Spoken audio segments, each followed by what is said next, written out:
So how the heck does someone get life in prison without the possibility of parole when they never took a life? What's up, you guys? Welcome to today's video. If you're new here, hi, my name is Jess. I'm a person in long-term recovery who has served time in prison, and my entire crazy life story is in the description box down below. If you want to follow me on any other social media platform, TikTok, Instagram, Patreon, that's $2. It's only ever going to be $2. All of that is linked down below, as well as my vlog channel and my podcast. I am also a proud partner with Groups Recover Together. They are a both online and in-person treatment program that strongly leans on harm reduction. They're 420 friendly, and they're just the most amazing team of people. I'm also doing a webinar with them. It's for free. It don't cost you $1.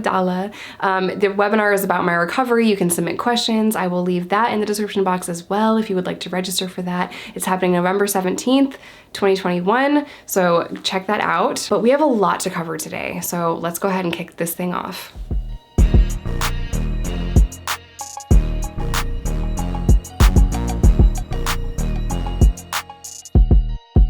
Before I get into anything, I have to start this video with saying it is not my intention to minimize the loss that the Smalls family experienced when they lost their family member, Steven, who we're going to talk about. That is not my goal. I can't imagine the pain and the suffering that you have endured ever since this happened. My heart goes out to you. I think it's really important to start the video with that, because when we're fighting for the release of people that have life in prison, oftentimes there are victims of those crimes, and I can't make this video and talk about Nancy without talking about the victim, which is Steven Smalls. And again, my heart goes out to the Small family. This kind of tragedy and this kind of loss stays with you for a lifetime, and I'm so sorry this person was taken from you. So we're going to put some timestamps up on the screen. The first thing I want to do is go over, the timeline of everything that happened, really talk about this case, and then I'm going to talk about the trial specifically, the errors that happened during the trial, laws that changed. So I'm going to briefly skim this article by the Chicago Tribune, just so that you guys can have the facts of the case, and then we're gonna go to her life and timeline on Freebird Movement's website. I wanna make sure that you guys have all of the details. I want to tell you everything that happened in this case. I don't want it to appear as though that I am keeping any details from you guys. Essentially what happened is a man was kidnapped and buried alive, and he suffocated and passed away. But who's to blame for that? Well, we're gonna get into it. A woman serving a life sentence for the 1987 kidnapping and murder of Steven Smalls, a Kanaki businessman, I don't know if I said that right, who suffocated after being buried alive, was given another chance to challenge her sentence after her appeal was granted Thursday, according to Illinois Appeal Court. Nancy Risch filed a petition in December of 2017 that asked for a resentencing hearing to allow the court to consider evidence of domestic violence. Her attorneys argued that she was coerced by ex-boyfriend Daniel Edwards into driving him, and that she was unaware of his kidnapping plan. On Thursday, the appeal court ruled in Rich's favor, asking for a new judge who was not ruled over Rich's case previously if the state tries to appeal the ruling. Essentially, all that was said there is that yes, this happened. Yes, this murder took place. It happened in 1987. She is a domestic violence survivor, and she's appealing it. Essentially, that's all that article said. So now we're going to pull up Freebird Movement's blog, and this really just outlines Nancy's life. And if you go to the website and you scroll through, you're going to be able to kind of read a little bit of a backstory on Nancy, but it's important to note here that no evidence pointed to Nancy having any involvement in this crime. And that's why we are here today, so that we can learn about Nancy's case and do our absolute best to help her get out of prison. Before I get into the timeline of this, it's important to note here that no evidence pointed to Nancy. The fact that she is a domestic violence survivor was not factored into her sentencing. The jury was provided with an inaccurate criteria of the law, and she has no other arrest or criminal history whatsoever. So we're gonna start in 1986, which is the year before this happened. Nancy and Danny, boyfriend, who was newly divorced, began dating. He worked for an electric supply business and rented a house from Nancy's sister and her husband. In summer of 1986, Danny tells Nancy to quit her jobs and take the summer off. Nancy and her son moved into the house with Danny. Shortly after, Danny is introduced to a man named Mitch Levitt, a drug dealer in Chicago. Danny wanted to use the money he made from selling his house after the divorce to make more money and then get out of the drug business. So there's a lot of twists and turns here. A few months later, he began selling drugs. That immediately is a very tense situation. He began freebasing cocaine and taught Nancy. Although Nancy had only used cocaine one time prior to meeting Edwards, she became dependent on it. Their lives began to spiral as anyone's would in that situation. Danny was partying all night and cheating on Nancy. She became concerned over the many people using who were going in and out of the house. That's very common when you're using and addicted to a substance. Danny moved Nancy and her son into a townhouse to keep her out of his business, and she had not yet returned to work. Late 1986, Danny and Nancy are no longer a couple. Nancy and her son were still living in the townhouse, and she was having difficulty finding work due to her association with Danny. Nancy tries to leave, but she is financially dependent on Danny. Money is a big factor when we're talking about domestic violence survivors. Oftentimes, these people are financially dependent on one another, even if it's not all emotional abuse and emotional dependency. A lot of times it's financial dependency. That's really important to note here. Danny's house on the river is raided by police. He was facing 6 to 30 years in prison unless he cooperated. Danny took a plea and named Mitch Levitt his supplier in Chicago. So Danny snitched to get a lesser plea in the drug world. So there's a lot going on here. Danny moved into the townhouse. Nancy had no choice because his name was on the lease and he was paying for the rent. Let's just stop there for a second and try to put ourselves in Nancy's shoes. Could you imagine if you had broken up with your boyfriend, but his name was on this lease and he was just like, yep, I'm moving in. And you have no choice in the matter because it's technically in his name. Like, what are you gonna do? And that's just so awful. So Nancy at this time began selling Mary Kay, and she was able to get a little bit of money. She was cleaning houses and selling Mary Kay, but it wasn't enough money for her to be financially independent. Now, because Danny was in the drug world, he had just taken a plea, he snitched on Mitch, things are not looking good for Danny, okay? Things are looking really freaking stressful for him. In the summer of 1987, he informs Nancy that, hey, I owe this dude over here a ton of money. Oh my gosh. Because Danny said to Nancy, I owe all this money, they're threatening my ex-wife and they're threatening my kids. And at this point in the story, Danny starts to abuse Nancy a lot. The abuse definitely increases around this time that Danny is saying, I owe all this money, I'm being threatened, blah, blah, blah. And he's abusing Nancy. This is not something that Nancy wants to be involved in, and she tries to leave again. She tries to move in with friends. However, this plan to move in with friends was not successful, and she had to move back into the townhouse. Danny is continuing to sell, but kind of on a smaller scale, and to make up for the money that he is not making, he's breaking into people's houses and stealing their to make up for any money that he's losing. Because Danny's so stressed out, he has this brilliant idea. Sarcasm, horrible idea. Don't do that. But he hatches this plan to kidnap someone rich, hold them for ransom, and get a bunch of money, and that's gonna magically solve Danny's problems.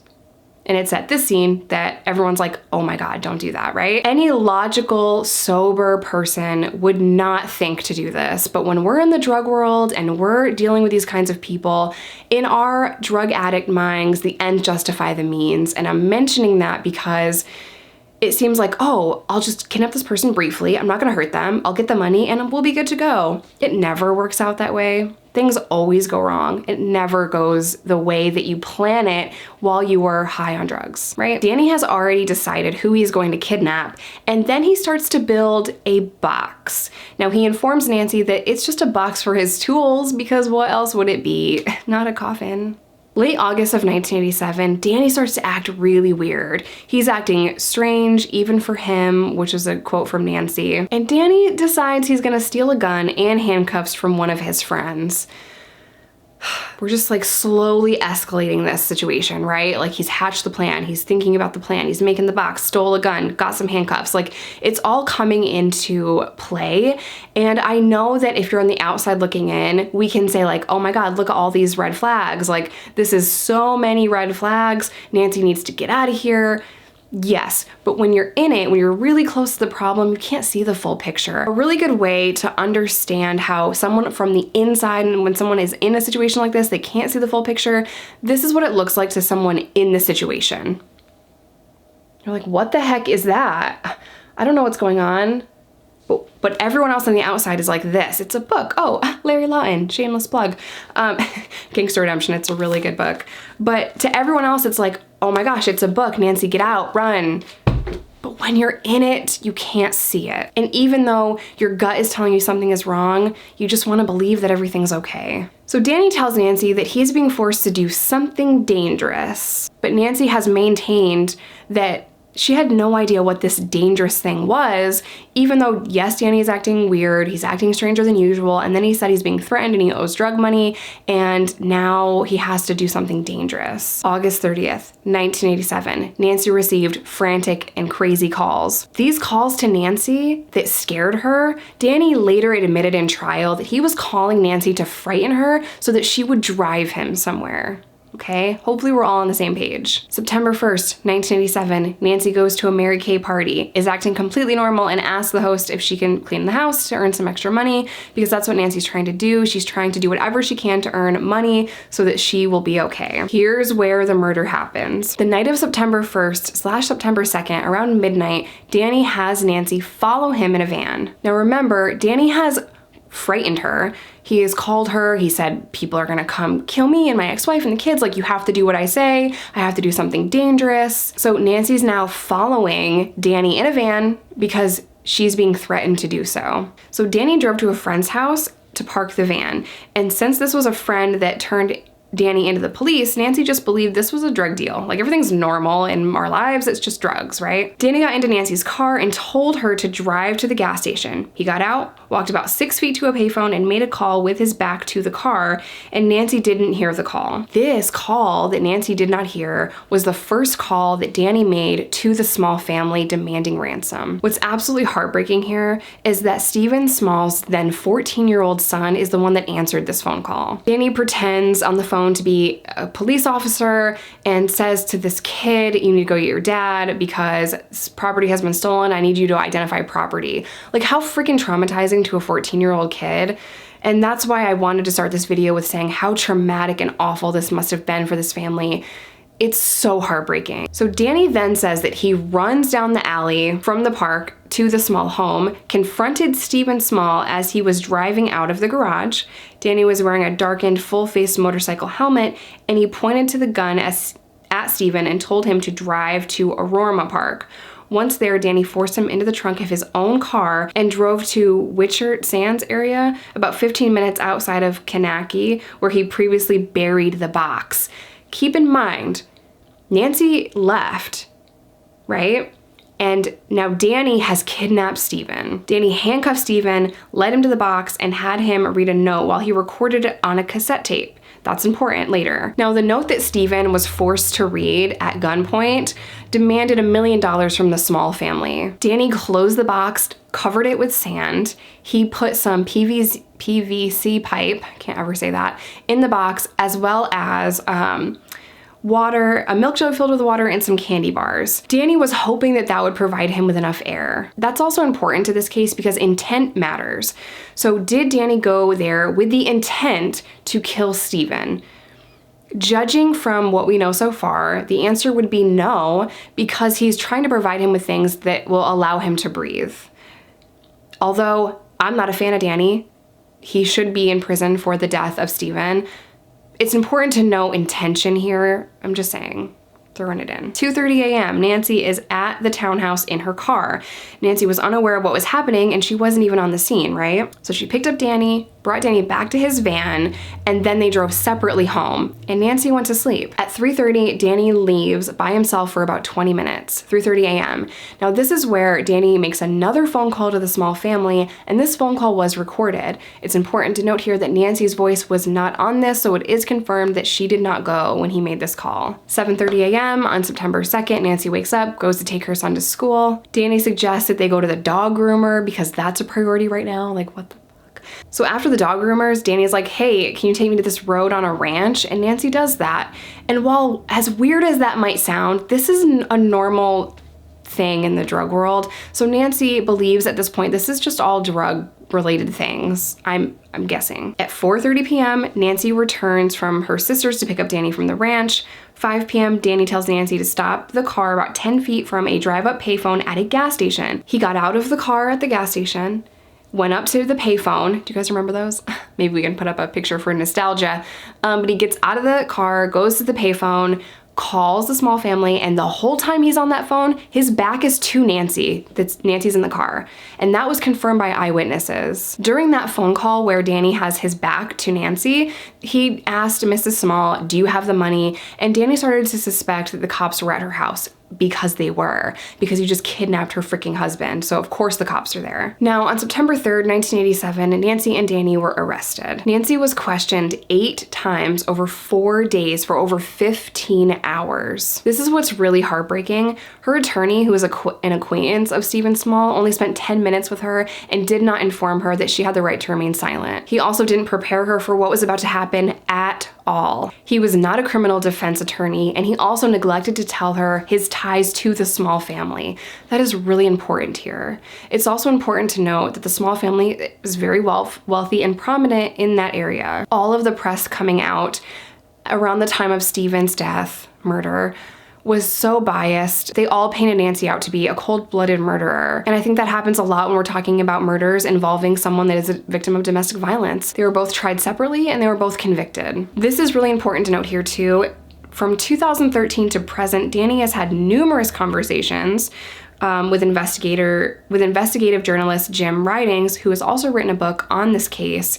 He has told Jim numerous times that he committed the crimes alone and used Nancy to drive him without telling her why. In 2014, they filed a second post-conviction petition based on actual innocence. 2014, the clemency was denied. In 2015, Danny gave his first testimony under oath, providing heinous details of the offense. In 2016, a petition based on mitigating evidence of domestic violence filed based on a new Illinois state law, which allows the petitioner to ask for resentencing if domestic violence was not presented at sentencing. That's when the petition started. April 16th, 2021, the clemency petition was filed. July 2021, an appeal for resentencing based on domestic violence was granted. Danny is a key factor in this story because he's the one that committed the murder, and he's also said several times if Nancy knew about this, she wouldn't have been okay with it. Danny was originally sentenced to death, but then that was overturned because Illinois state law had changed. So on December 16th of 2021, she has a status hearing, and we expect her resentencing hearing to happen in March of 2022. And while that seems like a lot of time, it's really not. The Small family had connections to the then Illinois governor, and he was even called out when they ended the death penalty in Illinois. Governor Ryan actually lived next door to the Small family. So you can imagine when you kidnap somebody that is friends with a governor, governors have a lot of power. Side note, I'd rather be a governor than a president, I'm just saying. Everyone's going to prison forever. Despite the facts of the case, it's just my experience. I'm just gonna throw that in there. So what can we do? We have to raise a little bit of money so that we can get experts in there to attest to the psychological damage that goes on when you are the victim of domestic violence. Nancy has served 3 decades in prison for a crime that she knew nothing about. And while it is such a tragedy, and the Small family absolutely deserves justice because this is awful, justice has been served by giving Danny life without the possibility of parole. Nancy, again, has served 3 decades in prison. I do not believe that she should still be there. I do not believe that she should have gone to prison at all. And this is just such a heartbreaking case. I will be at the hearing in March. So will Free Bird Movement, the nonprofit that I am a board member of. I'm all in on this. I'm all in on this case. I'm gonna leave the GoFundMe in the description box down below if you would like to donate to the cause. This is completely going, 100% going to get an expert in the courtroom to testify on what women go through when they are victims of domestic violence. That is going to help in the sentencing hearing more than I could ever describe to you. That's in the description box down below. What is Nancy doing in prison now, though? She does the PAW program. She's actually the leader and the mentor of the PAW program. She is not a danger to society. She genuinely just is not. After 3 decades, she's in her 60s. Her life was taken that night too. Illinois state law did not protect her, and we really do not protect victims of domestic violence. I said in my video last week, and I'll say it again, that we protect homeowners from murdering a burglar more than we protect victims of domestic violence. That is not okay. It's not okay. I will leave every website. I will leave the book that was written about her in the description box down below, as well as the GoFundMe. I'm also going to be posting updates on my social media accounts on TikTok and Instagram, so follow me over there for updates on Nancy's case. I'll film a video once, you know, it gets a little bit closer to resentencing as well, and I will be in the front row of her sentencing hearing in March. I'm gonna end today's video here. As always, I love you guys. Stay safe, stay in recovery, whatever that looks like to you, and I will see you in my next one.